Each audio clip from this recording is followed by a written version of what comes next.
Welcome back. We have been able to read a little more of the Reserve Bank's accounts. Let me just reiterate, the Reserve Bank has released its annual report. This annual report is for 9 months from July 1st of 2020 to March 31st. Usually the Reserve Bank year is from July to June, but last year the government decided to align the RBI year with the annual fiscal year. So Reserve Bank has 3 months less. That's the first point to note, and that's why you're getting the annual report now. We normally get it in end of August. The other point is, what is the income and expenditure of the RBI? This year, in the 9 months, the Reserve Bank made lesser income. Its income is 1.3 lakh crore compared to almost 1.5 lakh crore last year. And it has made less income largely because of interest income. Interest income from foreign sources, foreign bonds, is much less this year, and that's largely because interest, probably externally, has fallen a lot. The RBI's expenditure also has fallen this year. Last year, its expenditure was 92,500 crore. This year, its expenditure is 34,146 crore. And the fall is largely because it has made less provisions. It has to transfer some of the money as provisions, retained earnings, as well as economic capital. It has provided less, probably because it's 9 months. And now to come to the expenditure, to the income part, there is the interest income, there is the other income. In the other income, the Reserve Bank over the last 3 years has been making money by selling dollars. And every time it sells dollars, the purchase price is the average price. The RBI has been buying dollars all the way from whatever, 1990 or 2000. So the average purchase price for the RBI works out to about 55 rupees.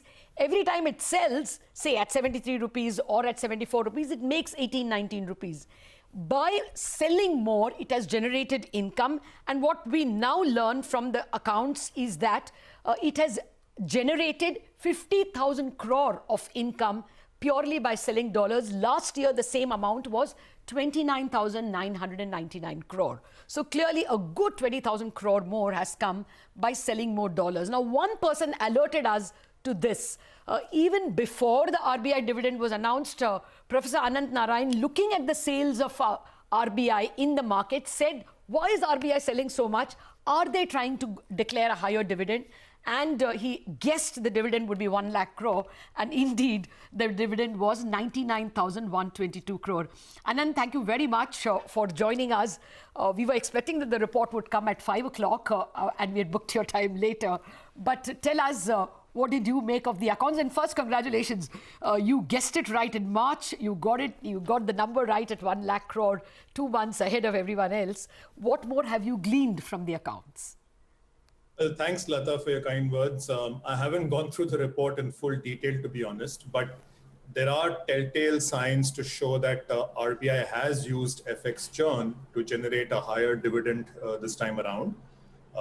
Clearly, the market was expecting a low dividend with a truncated fiscal year this year from July to March, only 9 months. And as you rightly pointed out, the interest accrual number is indeed on the lower side. But that's been made up by about 55,000 crores of income on the FX side. Schedule 14, I think, describes that, of which 50,000 crore comes from foreign exchange transactions. I want to emphasize, Lata, that this is not outright sale of dollars by the RBI. As of now, there is no evidence to show that RBI is manipulating FX markets in a particular direction in order to declare a higher dividend. What it is doing is conducting both sell as well as buy dollar transactions. And on the sell transactions, it's booking a profit. The buy transactions go to increase the weighted average cost of the holding of the dollar. So it's effectively doing what we traders used to call wash trades, buy and sell at the same time without impacting the market, but use that to churn out some extra P&L. Okay, 1 minute, Anant. You are extremely familiar with this, but just a word for those, our viewers are all stock traders. So I just want to explain what Anant said with one example. Suppose the Reserve Bank sold a dollar for 73 rupees today and purchased a dollar for 73 rupees. Normally, you would think it has not made any money. But RBI will make money because when it sells the dollar, it will assume that it has bought dollars at the historical price. Now, historically, what is the average price? About 55, 56. So even if it buys a dollar and sells a dollar, it will take 18 rupees to the P&L. Am I right, Anand?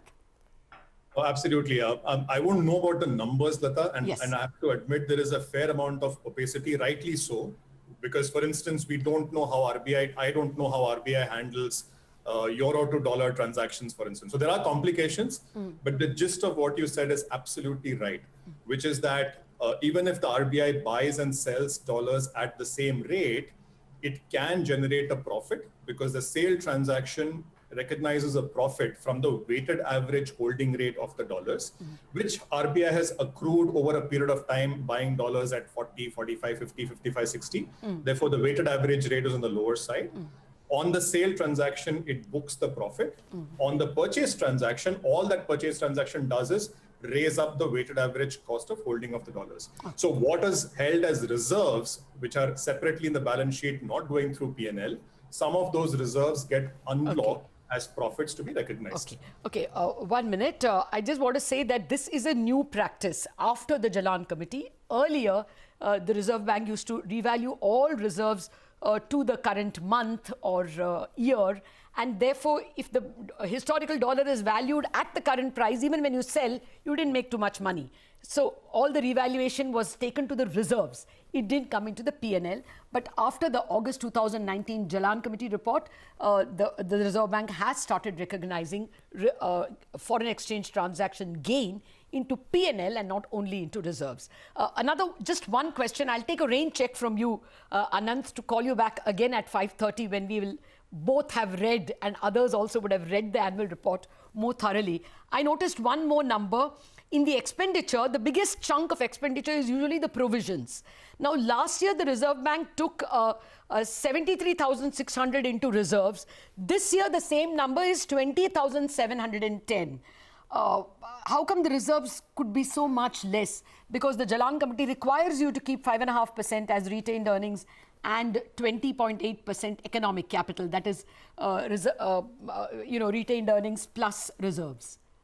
So very quickly off the top of my head, and we will discuss this later, the expansion in the balance sheet the last year for FY20 was quite large, which meant that the amount of extra retained earnings the RBI required in order to meet that 5.5% requirement of the Bimal Jalan Committee report was quite substantial. This time between July and March, the expansion in the balance sheet is not that much. It is high, but it's not that much. And therefore, the number required to meet that 5.5% is on the lower side compared to last year. So we will discuss this more in the evening, I guess. But yeah, that's the reason. There are telltale signs, Lata, that RBI has effectively extracted some P&L from the reserves using a lot of buy-sell transactions through the course of January and March.